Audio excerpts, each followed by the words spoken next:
वो दोनों सीरत के फ्लैट पहुंचे। फ्लैट में इस्तेमाल करने की कोई ज़रूरी चीज़ नहीं थी। सीरत अलमारी से अपने और नासिर के चंद जोड़े निकाल कर बैग में डालने लगी, जबकि सुभान वहीं पलंग पर बैठ गया।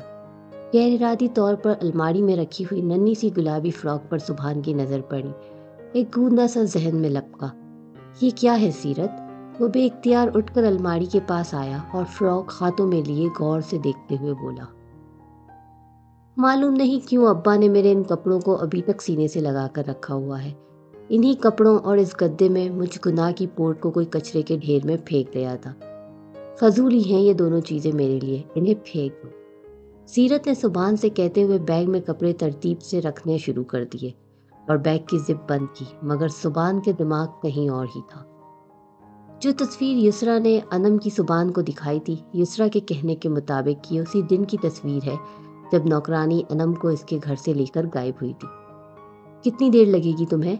कमरे में मौजूद शॉपर में छोटा सा गद्दा और फ्रॉक डालकर सुभान ने सीरत से पूछा। वो अब अलमारी की दराज से कुछ फाइल वगैरह निकालते हुए अपने हैंडबैग में रख रही थी। 10 मिनट तो दो मुझे, मेरे कुछ ज़रूरी डॉक्यूमेंट्स हैं, उन्हें रख लूँ। वो मसरूफ़ अंदाज में बोली। ठीक है, मैं बाहर वेट कर रहा हूँ तुम्हारा। सुभान के बोलने पर सीरत ने सर हिलाया। वो सीरत का बैग और शॉपर लिए बाहर निकल गया।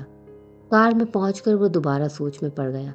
मालूम नहीं इसमें कितनी सच्चाई है। अगर वाकई सीरत मामा बाबा की बेटी अनम है तो कितना हैरान कुन इंकशाफ होगा। वो दिल में सोचता हुआ सीरत का वेट करने लगा। थोड़ी देर में वो आ गई तो सुभान ने कार स्टार्ट कर दी। नासिर को अस्पताल से लेकर उसने सीरत और नासिर को अपने दोस्त के फ्लैट में छोड़ा। ये फ्लैट अच्छे इलाके में था। 3 कमरों का ये फ्लैट इन बाप बेटी के लिए काफ़ी था। इसके बाद वो पुलिस स्टेशन आ गया। बाकी के कामों में फंसा रहा, मगर दिमाग बार बार गाड़ी में रखी हुई फ्रॉक में अटका रहा। रात के खाने के टेबल पर वो चारों मौजूद थे। अरे वाह भाई, लगता है मेरी बेटी को कुकिंग का शौक चढ़ा हुआ है, बहरोज ने कीमा प्लेट में निकालते हुए कहा तो रिनम मुस्कुरा दी। रिनम, पेपर्स कब खत्म हो रहे हैं तुम्हारे? सुभान ने खाना निकालते हुए उससे पूछा। जी भैया, इसी फ्राइडे को लास्ट पेपर है। रिनम ने चावल अपनी प्लेट में निकालते हुए सुभान को अब जवाब दिया। देख लें बाबा, पेपर्स अब खत्म हो जाएंगे और रिनम अब खाना बनाना भी सीख गई है। मुझे लग रहा है अब कुछ सोचना पड़ेगा इसके लिए हमें। सुभान ने शरारत से रिनम को देखकर बहरोज को मुखातिब किया। बहरोज भी मुस्कुराने लगा। भैया ऐसी बातें मत करें वरना मैं यहाँ से चली जाऊंगी, रिनम ने नजरें झुकाते हुए सुभान से कहा, क्योंकि 2 आंखें और भी उसको अपनी नजरों के हिसार में लिए हुए थी। चुप करके बैठकर खाना खाओ और अगली दफा नमक पर हल्का हाथ रखना। बाबा अब ज्यादा मत खाइएगा, बीपी हाई हो जाएगा। सुभान ने बहरूज को मना किया क्योंकि नमक अच्छा खासा तेज हो गया था, मगर रिनम ना फील करे। सुभान ने उसके हाथ का बना हुआ कीमा थोड़ा सा निकाला, जबकि काशान ने किसी दूसरी चीज को हाथ नहीं लगाया, सिर्फ रिनम के हाथ का बना हुआ कीमा खाया। खाने के बाद काशान बहरोज से अपनी जॉब के मुताल्लिक बातें कर रहा था। सुभान भी सोफे पर बैठा हुआ था। तब रिनम ने इन तीनों के लिए चाय बनाकर सर्व की। बाबा मेरे पेपर्स खत्म हो जाएंगे तो फिर मैं आनी के घर जाऊंगी 1 हफ्ते के लिए, रिनम ने बहरोज को मुखातिब किया। ठीक है मेरा बेटा, चली जाना। बहरोज की इजाज़त पर रिनम के चेहरे पर मुस्कुराहट आ गई, मगर काशान के चेहरे के तासुरात यकसर बदल गए। थैंक यू, रिनम ट्रे रखने के लिए किचन में चली गई। चीनी कम है शायद, काशान बोलता हुआ किचन में गया। सुभान बहरोज से बातें करने लगा। रिनम ट्रे रखकर जाने के लिए मुड़ी तो काशान किचन में दाखिल हुआ। आप कुछ चाहिए था क्या? रिनम ने काशान को देखकर मुखातिब किया। वो चाय का कप थामे चलता हुआ उसके करीब आया। आंटी कल परसों वापस आ जाएंगी तो फिर तुम्हें जाने की क्या जरूरत है? रिनम की बात को इग्नोर करते हुए वो उससे बोला, मामा के आने से क्या होता है? आनी के पास तो मैं हर साल रुकने के लिए जाती हूँ, वो हर साल वेट करती हैं मेरा, रिनम ने मुस्कुराकर काशान को बताया। लेकिन अब तुम नहीं जाओगी। काशान के संजीदगी से कहने पर रिनम की मुस्कुराहट भी थम गई। मगर काशान, मेरी एक ही तो खाला है और मैं तो हर साल ही। अभी रिनम की बात मुकम्मल भी नहीं हुई थी कि काशान के हाथ से चाय का कप छूटा। गर्मा गर्म चाय के गिरने से रिनम बुरी तरह चीखी। उसने पतले से स्ट्रैप वाली स्लीपर्स पहनी हुई थी, इसलिए उसका पाँव ज्यादा मुतासिर हुआ। क्या हुआ? सुभान और बहरोज रिनम की आवाज़ सुनकर किचन में आ गए। गलती से मेरे हाथ से चाय का कप छूट गया, रिनम के पांव पर चाय गिर गई। आशान ने इन दोनों को देखकर जवाब दिया, जबकि जलन की वजह से रिनम ने रोना शुरू कर दिया। सुभान आगे बढ़कर कंधों के गिर्द हाथ फैलाए रिनम को चुप कराने लगा। काशी, तुम्हें देखना तो चाहिए था, इसे कैसे छूट गया कब तुम्हारे हाथ से, सुर्ख हो गए हैं इसके पांव बुरी तरह। सुभान काशान पर बड़म होता हुआ बोला। वो अभी भी रिनम को बच्चों की तरह चुप करा रहा था। चलो, इसने कौन सा जानबूझकर गिराया है, गलती से गिरा है कब, यहाँ और रिनम बाबा के पास। बहरोज ने काशान को चुप देखकर रिनम के आंसू साफ किए, मगर रिनम बहरोज के गले लगकर फिर रोने लगी। आई एम सॉरी, काशान ने बहरोज को देखते हुए कहा। कोई बात नहीं, मेरी बेटी बहुत बहादुर है, बहरोज रिनम को बहलाते हुए कहने लगा। चलो शाबाश, अब अपने रूम में जाकर सो जाओ। सुभान, तुम पुरानी एल्बम का पूछ रहे थे, वो यसरा ने स्टडी रूम में रखी है। बहरोज रिनम को रूम में जाने का कहकर सुभान की बात का जवाब देने लगा, जिस पर सुभान सर अस्पात में हिलाकर स्टडी रूम में चला गया ताकि अपनी कंफ्यूजन को दूर कर सके। काशान अपने रूम में टहलने लगा। 15-20 मिनट गुजरने के बाद वो सीढ़ियां चढ़ता हुआ रिनम के रूम में पहुंचा और दरवाज़ा हल्का सा नॉक किया। रिनम की आवाज़ पर दरवाज़ा खोलकर बेडरूम में दाखिल हुआ और दरवाज़ा बंद किया। रिनम, जो कि अपने बेड पर सोने की गर्ज से लेटी हुई थी, काशान को रूम में आता देखकर उठकर बैठ गई। काशान चलता हुआ बेड पर उसके पास आकर बैठा। उसके बैठने पर रिनम ने अपने पांव मजीद समेटे, मगर काशान ने उसके पांव पकड़कर अपनी गोद में रखे और पॉकेट से ऑइंटमेंट निकालकर उसके पांव पर लगाने लगा। यही अमल उसने दूसरे पांव पर भी दोहराया। रिनम उसको देखने लगी। मालूम नहीं क्यों, मगर उसे ऐसा लगा जैसे काशान ने कब गलती से नहीं बल्कि जानबूझकर फेंका हो। तुम दिखने में ही नहीं, वाकई नाजुक सी डोल हो। चाय इतनी गर्म भी नहीं थी जो जलन बर्दाश्त ना हो, मगर फिर भी सॉरी। काशान रिनम को देखकर कहने लगा। इतनी गर्म नहीं थी, क्या मतलब, आपने जानबूझकर चाय मेरे पांव पर गिराई थी? रिनम ने हैरत से उसे देखकर पूछा, यानी जो वो सोच रही थी बिल्कुल ठीक सोच रही थी। तुम्हें ऐसा लगता है कि मैंने जानबूझकर तुम पे चाय गिराई है? काशान मजीद उसके करीब से रखकर पूछने लगा। नहीं, मेरा वो कहने का मतलब नहीं था। काशान को संजीदगी से अपने ऊपर नजरें जमाए और करीब देखकर वो पीछे बैठ के क्राउन से टेक लगाती हुई जल्दी से बोली। मुझे नहीं मालूम था कि कोई लड़की खूबसूरत होने के साथ इतनी मासूम भी हो सकती है। मैंने अपने लिए ऐसी ही लड़की की चाह की थी। किसी भी चीज़ की आदत हो जाना कोई अच्छी अलामत नहीं है, और मैं तुम्हारा एडिक्ट होता जा रहा हूँ। अब तुम खुद बताओ, पूरे 1 हफ्ते तुम मेरी आंखों से ओझल रहोगी तो मेरा क्या होगा? इस वजह से तुम्हें जाने के लिए मना कर रहा था। तुम्हें आने की घर जाना है? चलो ऐसा करते हैं, तुम्हारे लास्ट पेपर में अभी काफ़ी दिन का गैप है। कल हम दोनों आंटी को लेने चलते हैं। तुम अपनी आनी से मिल भी लेना और वापसी पर हम आंटी को भी ले आएंगे। मैं अंकल से इजाज़त ले लेता हूँ। रिनम की सब आंखों में उदासी देखकर ना चाहते हुए भी काशान ने उसको उसकी आनी से मिलाने का सोचा, मगर वो खुद उसके साथ जाएगा ये ज़्यादा अच्छा होगा। उसका प्रोग्राम सुनकर रिनम खुश हो गई और उसको खुश देखकर काशान के चेहरे पर मुस्कुराहट आ गई। सो जाओ, अब मैं अंकल से बात कर लेता हूँ। काशान ने उसे शानों से थाम कर बेड पर लेटाते हुए कहा और खुद उसके बेडरूम का दरवाज़ा बंद करके निकला। सामने से सीढ़ियां चढ़कर आते हुए सुभान ने काशान को रिनम के कमरे से निकलते देखा। वो एकदम चौंका।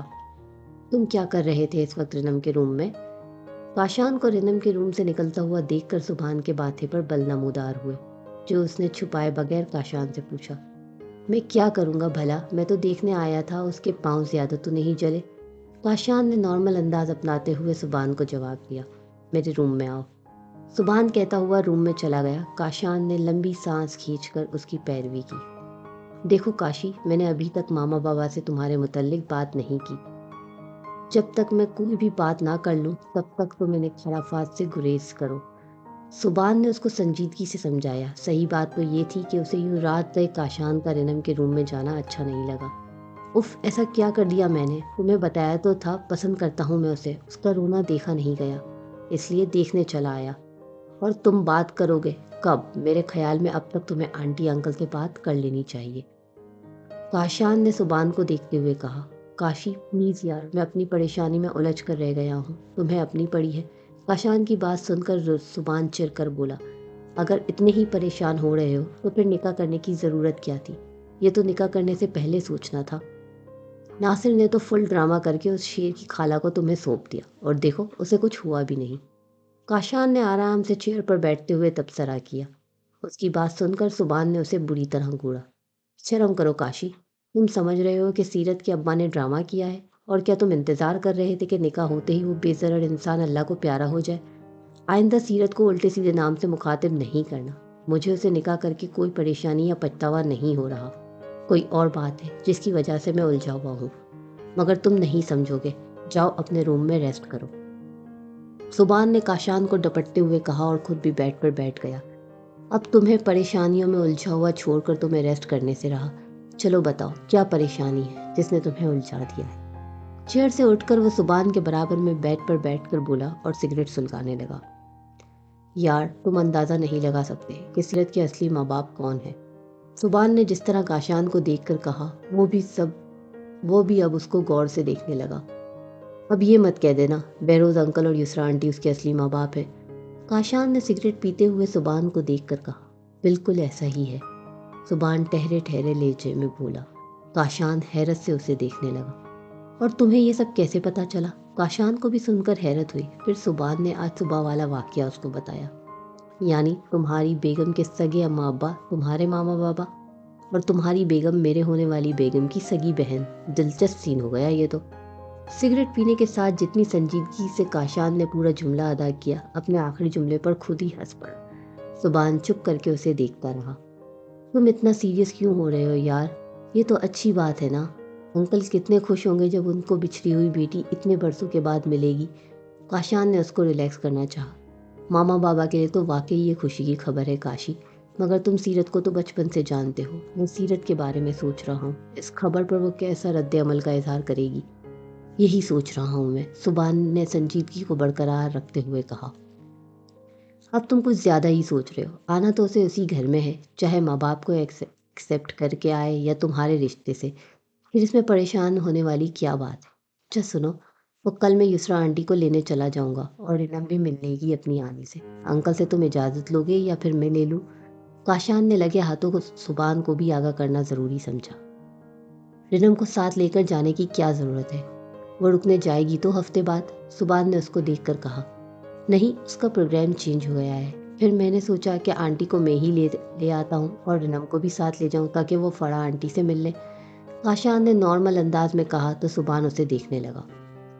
वो तो हर साल छुट्टियां गुजारने जाती है आनी के पास, और थोड़ी देर पहले तो उसने बाबा से इजाज़त ली थी। इतनी जल्दी से उसका इरादा क्यों बदल गया? सुबान की बात पर काशान ने उसको घूर कर देखा। सूबी, तुम क्या पुलिस वाले बनकर मुझसे जिरा करने लग गए हो? अब उसका क्यों इरादा बदल गया ये तो तुम खुद अपनी बहन से पूछ लेना। काशान कहता हुआ उसके रूम से जाने लगा। काशी, रिनम बहुत नाजों से पली बड़ी है। मामा चाहे कितनी ही सख्ती क्यों ना बरत लें उसके साथ, मगर उसकी छोटी सी तकलीफ पर वो तड़प उठती हैं। बाबा में रिनम की जान बसती है और इन 14 सालों में वो मुझे बहुत अजीज हो गई है। आगे उसका बहुत ख्याल रखना होगा तुम्हें। सुबान की बात सुनकर काशान के बाहर जाते कदम थमे। वो पलटकर सुबान को देखने लगा। उसकी तो फिक्र तुम नहीं करो, डॉल है वो मेरी। बेसाख्ता काशान की जबान से फिसला, जिस पर सुबान ने उसको घूरा। ओह सॉरी, मैं भूल गया था, किसी भाई के सामने उसकी बहन को ऐसा नहीं कहना चाहिए। रेस्ट करो तुम भी। काशान कहता हुआ रूम से निकल गया। बहरोज की इजाज़त पर काशान और रिनम युसरा को लेने के लिए बाय रोड हैदराबाद के लिए निकले। रास्ते भर काशान ड्राइविंग के दौरान रिनम से छोटी मोटी बातें करता रहा। काशान के संग यूँ सफ़र करना और उसका यूँ बातें करना रिनम को बहुत अच्छा लग रहा था। वो इतना ज़्यादा रिजर्व नेचर का भी नहीं था जितना लगता था। बस जिन लोगों से उसकी अच्छी अंडरस्टैंडिंग हो जाती वो उनसे ही फ्रैंक होता। ड्राइविंग के दौरान रिनम की आंख लग गई तो काशान ने उसके आराम के ख्याल से म्यूज़िक बंद कर दिया। कच्ची रोड पर भी वो बहुत एहतियात से ड्राइविंग कर रहा था ताकि रिनम की नींद डिस्टर्ब ना हो। रिनम नींद में भी उसकी केयर करना महसूस कर रही थी। कल रात गलती से यकीनन उसके हाथ से कब छूटा होगा, भला वो जानबूझकर उसे क्यों तकलीफ पहुंचाएगा। कच्ची नींद में ये सोचते सोचते वो पूरी तरह नींद की वादियों में उतर गई। जब वो दोनों फड़ा के घर पहुंचे तो इन दोनों को इकट्ठा देखकर जहीं उसरा खुश हुई, वहीं फड़ा इन दोनों को एक साथ यूं आता देखकर कुछ खास खुश नहीं हुई। सुबान की बात तो अलग थी, मगर ये सुबान का भाई फड़ा को कुछ खास पसंद नहीं आया। मगर वो पहली दफ़ा उसके घर आया था, इसलिए मुस्कुराकर मिलते हुए मेहमान नवाजी के तकाजे पूरे किए। आशिर भी काशान से अच्छे तरीके से मिला, मगर वो आशिर से सरसरी अंदाज में बातचीत कर रहा था, जिससे रिनम ने थोड़ा फील किया। रात के 10 बजे जब वो लोग वापसी के लिए निकले, वापसी का सफ़र भी अच्छा गुजरा, मगर अब रिनम पीछे बैठी हुई थी और ज़्यादातर खामोश थी। जिसरा और काशान की बात सुन रही थी। अलबत्ता थोड़ी थोड़ी देर बाद काशान गाड़ी के शीशे से नज़र डालकर रिनम को देखकर स्माइल दे देता। उफ, मैं इतनी देर तक सो गया, तुमने उठाया भी नहीं मुझे। अच्छी गहरी नींद सो रहे थे, इसलिए अच्छा नहीं लगा उठाना। सीरत ने चाय का कप साइड टेबल पर रखकर कहा, मैं सो रहा था, मगर तुम क्या कर रही थी? वो सीरत को खुद से करीब करके पूछने लगा। तुम्हें देख रही थी, तुम बस दूर दूर से ही देखती रहा करो। सुभान सीरत से कहता हुआ उसकी गर्दन पर झुका। सोबी, ये क्या बदतमीजी है, पीछे हटो। उसके होठों को अपनी शेरक पर महसूस करके सीरत ने उसे पीछे हटाना चाहा, मगर शायद वो पीछे हटने के मूड में नहीं था। उसे बाहों में लेकर बैठ पड़ाया। सोबी, तुम होश में हो कि नहीं? सुभान के दोबारा झुकने पर वो उसके सीने पर अपने दोनों हाथ रखकर बोली, इस वक्त बिल्कुल मूड नहीं है मेरा होश में रहने का। चुप करके मुझे अपनी सुस्ती उतारने दो। वो सीरत के हाथ अपने सीने से हटाता हुआ बोला, ये सुस्ती उतारने का तुमने कौन सा बेहुदा तरीका निकाला है? तुम्हें कभी खाने पर नहीं रुकूंगी। वो अपनी सुस्ती उतारने में मगन था और सीरत मुसलसल बोलने में। मुझे तो लगता है डार्लिंग, तुमने खाने में कुछ मिला दिया था। इससे पहले सीरत इस इल्ज़ाम पर कुछ बोलती, वो नरमी से इसका मुंह बंद कर चुका था। काशान ऑफिस में मौजूद लैपटॉप पर बड़े इनेमाक से अपना काम कर रहा था, तब माया उसके रूम में दाखिल हुई। हामिद ग्रुप ऑफ इंडस्ट्रीज के ओनर से आज हमारी मीटिंग है, सोचा मैं खुद आपको आगाह कर दूं। 4 बजे रेडी रहिएगा। माया की बात पर काशान ने उसको देखा, मगर शकीब साहब तो उनके साथ किसी भी डीलिंग के लिए मना कर चुके हैं, फिर इस मीटिंग का मकसद? काशान ने संजीदगी से उससे पूछा तो माया ने स्माइल दी।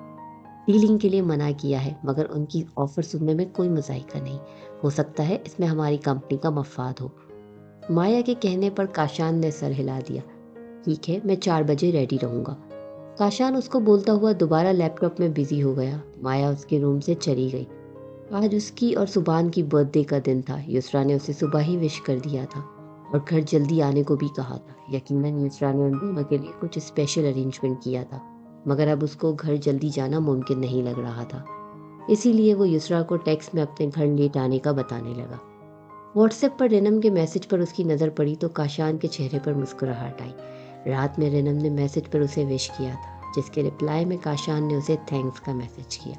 सुबह काशान की आंख खुली तो रेनम का दोबारा मैसेज आया हुआ था, जिसमें बर्थडे से रिलेटेड पोइट्री रेनम ने उसको सेंड की थी, जिस पर काशान ने उसको स्माइली इमोजी सेंड किया। जब वो ऑफिस पहुंचा तो 2-3 मैसेजेस मजीद रेनम के व्हाट्सएप पर शो हो रहे थे, जिसमें बेस्ट विशेस और आज के दिन की मुबारकबाद थी, जिसको पढ़कर काशान ने उसे हार्ट सेंड किया। उसके बाद रेनम ने उसे केक की पिक्चर्स के साथ बहुत सारे बलून सेंड किए, जिस पर काशान ने उसे स्माइल के साथ माय डॉल लिखकर सेंड किया। अभी थोड़ी देर पहले मैसेज टोन पर काशान ने दोबारा रेनम का मैसेज देखा और लंबा सांस खींचकर उसने मैसेज चेक किया, जिसमें बर्थडे कार्ड था। काशान ने ढेर सारे किस वाले इमोजी रेनम को सेंड कर दिए और जब से ही उसके मैसेजेस को ब्रेक लगा हुआ था। काशान ने मुस्कुराते हुए मोबाइल टेबल पर रखा। तुम्हारा भी कोई जवाब नहीं है रेनम, कोई बर्थडे वाले दिन ही बर्थडे का गिफ्ट लेता है। पूरे 3 घंटे ख्वार होकर तुम्हें ये शर्ट और परफ्यूम पसंद आया है। यशल ने चेयर पर बैठकर अपने और रेनम के लिए आइसक्रीम का ऑर्डर करते हुए रेनम से कहा, यार भैया की चॉइस का तो मुझे मालूम है, उनके लिए तो मैं गिफ्ट कब का ले चुकी थी, मगर काशान को फर्स्ट टाइम गिफ्ट दे रही हूँ, इसलिए कंफ्यूज थी। पेपर की वजह से मेरे गिफ्ट लेने के लिए पहले निकलना नहीं हुआ। रेनम ने आज सुबह ही युसरा से मिन्नत करके यशल के साथ काशान के लिए गिफ्ट लेने का प्रोग्राम बनाया और काफ़ी देर बाद उसे एक शर्ट और परफ्यूम काशान के लिए पसंद आई। यशल और वो इस वक्त गिफ्ट खरीद कर होटल में बैठी हुई थी। पूरे 3 घंटे का वक्त लगाकर रेनम बीबी ने काशान साहब के शान शयान कुछ पसंद किया है, यानी दाल में कुछ काला है, पक्का वाला। यशल ने रेनम को देखते हुए शरारतन कहा, पागल हो गई हो क्या? ऐसी कोई बात नहीं है, भैया के भाई हैं वो, हमारी फैमिली का हिस्सा। जब ही सोचकर गिफ्ट लेना था। रेनम की बोधी सी वजाहत यशल को हजम करना मुश्किल हुई। मगर मुझे लगता है तुम भैया के भाई को भैया नहीं सैया समझती हो, जब भी तुम्हारे मुंह से काशान के लिए भैया निकलना थोड़ा मुश्किल हो रहा है। रेनम, अब कम से कम मुझसे तो मत शर्माओ, बता भी दो क्या बात है। यशल ने मुस्कुराते हुए पूछा तो रेनम के चेहरे पर कई रंग एक साथ आए। मालूम नहीं, मालूम ही नहीं हुआ दिल कब कैसे उनकी तरफ माइल हो गया। थोड़े अकड़ू टाइप इंसान है मगर दिल के बुरे नहीं। अच्छा लगता है उनके साथ वक्त गुजारना। रिनम ने मुस्कुराते हुए येशल को अपनी फीलिंग्स शेयर की। अचानक रिनम की नज़र एक खूबसूरत और मॉडर्न लड़की पर पड़ी जो कि उससे 3 सीट छोड़कर किसी आदमी के साथ बैठी हुई थी। मालूम नहीं क्यों रिनम को ऐसा लगा जैसे वो काशान हो। उलझन दूर करने के लिए रिनम उठी और उसके टेबल की तरफ बढ़ी। माया उसे मीटिंग का कहकर होटल में ले आई थी। काशान बार बार घड़ी देखने में मसरूफ था। कितने बजे मीटिंग का टाइम दिया था आपने? काशान ने चेहरे पर बेजारी लाए तीसरी दफा पूछा। वैसे ही वेटर एक केक लेकर आया और टेबल पर रखा जिस पर माया ने मुस्कुराकर उसे देखा। Many many happy returns of the day Kashan. Maya candles जलाती हुई बोली जिस पर काशान ने गुस्से से लब भींचे। अब वो उसका प्लान समझा। यकीनन यहाँ पर कोई मीटिंग नहीं थी। वो झूठ बोलकर उसे यहाँ लेकर आई थी। काशान का दिल चाहा कि इसके मुंह पर थप्पड़ रसीद कर दे। ये क्या फजूल किस्म की हरकत है मिस माया। इस बेहूदगी की वजह से आप मुझे यहाँ लाई हैं? काशान ने तेज लहजे में उससे दरियाफ्त किया। इसे फजूल हरकत नहीं कहते काशान, सरप्राइज बर्थडे विश करना कहते हैं। फ्रेंड में तो इस तरह चलता है और मैं तुम्हें फ्रेंड से कुछ ज्यादा समझती हूँ। इसका तो तुम्हें अब तक अंदाजा हो गया होगा। माया ने उसकी बात का बुरा माने बगैर अपनी मोहब्बत का एतराफ़ किया जिस पर काशान को मजीद खार चढ़ी। सबसे पहली बात तो ये कि मैं आपका फ्रेंड नहीं हूँ और ना ही मुझे इस तरह का सरप्राइज़ पसंद है। आप सर शकीब की बेटी हैं, इस लिहाज से मैं आपका एहतराम करता हूँ। आइंदा कोई ऐसी दूसरी हरकत करके मेरे सामने अपना इमेज मजीद ख़राब मत करिएगा। काशान ने सोचा आज उसकी तबीयत अच्छे से साफ कर ही दे। What do you mean Majid image ख़राब मत करिएगा? अगर मोहब्बत में पहल लड़की कर दे तो इसमें इमेज खराब कहाँ से आ गया? माया को शायद काशान की बात बुरी लगी जब ही वो बोली, मैं उन मर्दों में से हरगिज नहीं हूँ जिस सामने बिछी हुई औरतों की मोहब्बत पर सरशार हो।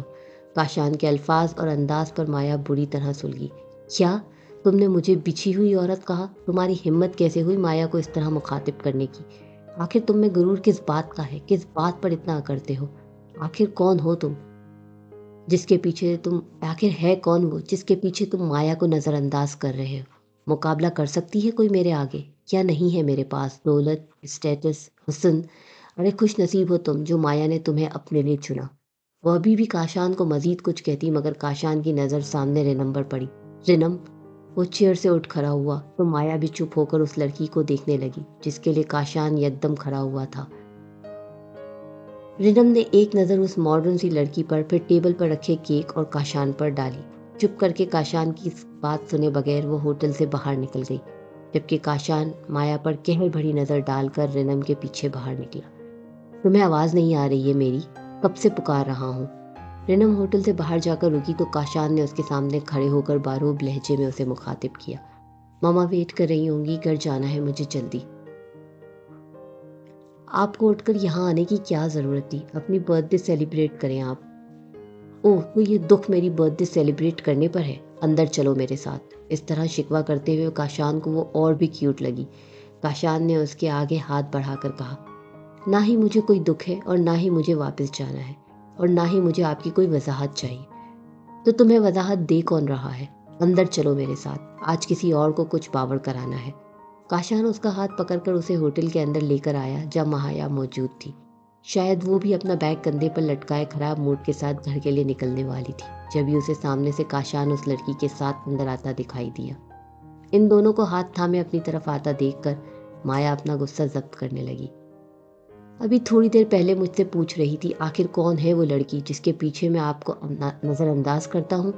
इससे मिले, ये है रिनम जिसके आगे मुझे और कोई दूसरी लड़की अच्छी ही नहीं लगती। आपने अपने पास मौजूद चीज़ों के बारे में मुझे बताया, हुस्न, दौलत, इज्जत, नाम। बेशक आप इन चीज़ों की मालिक हैं मगर दो ऐसी चीज़ें रिनम के पास है जिससे आप महरूम हैं। जानना चाहेंगी आप वो क्या चीज़ें हैं? काशान ने माया को देखकर सवाल पूछा जिस पर वह चुप खड़ी गुस्से में उन दोनों को घूर रही थी जबकि रिनम कंफ्यूज खड़ी कभी माया को तो कभी काशान को देखने लगी। मैम, इसकी आंखों में शर्म है जो कि मैंने आज तक कभी आपकी आंखों में नहीं देखी। और दूसरी चीज़, इसके पास काशान अहमद है और मेरी नज़र में आपका और इसका कोई मुकाबला हो ही नहीं सकता। काशान माया को कहते हुए दोबारा रिनम का हाथ थामे उसे वहाँ से लेकर बाहर आ गया और माया उन दोनों को बस जाता देखती रही। मैं उन मर्दों में से नहीं हूँ जो जगह जगह मुंह मारता फिरूं। जो एक बार दिल में बस गया वो हमेशा के लिए बस गया। ये वजाहत अब मैं ज़िंदगी में दोबारा कभी तुम्हें नहीं दूंगा। ड्राइविंग के दौरान काशान ने रिनम को देखते हुए कहा। फिर उन दोनों के दरमियान खामोशी छा गई। रिनम ने एक दो मर्तबा गर्दन मोड़ कर उसे देखा, उससे बात करनी चाहिए, मगर वो बिल्कुल खामोश ड्राइविंग कर रहा था, तो रिनम ने भी खामोशी इख्तियार कर ली। शाम में चाय पर युसरा ने अच्छा खासा अरेंजमेंट किया हुआ था। सब घर के फर्द थे जिनके दरमियान काशान और सुबान ने केक काटा। रात का खाना मामूल से थोड़ा लेट खाया गया। उसके बाद बहरोज, सुबान और काशान रोज की तरह बातों के दरमियान चाय पी रहे थे, जबकि युसरा और रिनम अपने अपने कमरों में चली गई। रिनम को बार बार आजमाया के सामने काशान के कहे हुए लफ्ज याद आ रहे थे, जिससे वो अंदर तक सरशार हो गई थी। बेडरूम का दरवाज़ा आहिस्ता से नॉक हुआ तो उसने घड़ी में टाइम देखा। अभी 12 बजने में 10 मिनट थे। अमूमन इस वक्त सब अपने रूम में मौजूद होते थे। रिनम ने दरवाज़ा खोला तो सामने काशान को मौजूद पाया। पीछे हटकर काशान को अंदर आने का रास्ता दिया। काशान ने रूम में आकर दरवाज़ा बंद किया। आज तुमने खाने में कोई डिश नहीं बनाई अपने हाथों से? काशान ने रिनम का नाजुक हाथ अपने हाथों में लेते हुए पूछा, जिस पर रिनम चौंकी। यानी 15 दिनों में वो उसके हाथ से बने हुए खाने के जायके को इस हद तक पहचानने लग गया था। आज मामा ने किचन में जाने ही नहीं दिया, ना ही कुक को कुछ बनाने दिया, बल्कि आज उन्होंने स्पेशली खुद आपके और भैया के लिए अपने हाथ से खाना बनाया। रिनम आहिस्ता आवाज़ में उसे बताने लगी, जबकि आज मेरा स्पेशल डे था, इस लिहाज से तो तुम्हें खाना बनाना चाहिए था। खैर, आज की माफ़ी है, मगर अब डेली मेरे लिए खाना तुम बनाओगी, चाहे कहीं भी जाना हो, कोई भी गेस्ट आए या कुछ भी हो। वो रिनम को देखता हुआ बोला, आपको अच्छा लगता है मेरे हाथ के खाने? रिनम ने खुश होकर काशान से पूछा। अब मैंने ऐसा भी कुछ नहीं कहा। काशान के जुमले पर रिनम ने अपने लबों को सुकेरा।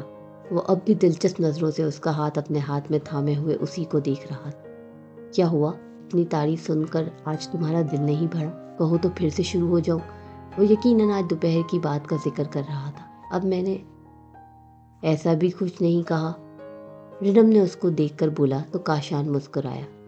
वैसे आज सुबह से तुम 20 बार मोबाइल पर विश कर चुकी हो। एक बार फेस टू फेस विश करो ताकि मैं भी ठीक से थैंक्स बोल सकूं। काशान बोलने के साथ उसका हाथ अपने लबों तक ले गया। रिनम को इस बात का अंदाजा नहीं हुआ। वो बार बार उसे विश करके अपनी शामत खुद ला चुकी थी। काशान प्लीज। रिनम ने जैसे ही अपना हाथ काशान के हाथ से छुड़ाया, मगर दूसरे ही लम्हे रिनम के बाल उसकी मुट्ठी में कैद थे। कहा था ना मैंने, मेरे हाथ से अपना हाथ मत छुड़ाना। रिनम के बाल अपने हाथ की मुट्ठी में जकड़े वो रिनम के चेहरे ऊंचा करते हुए बोला।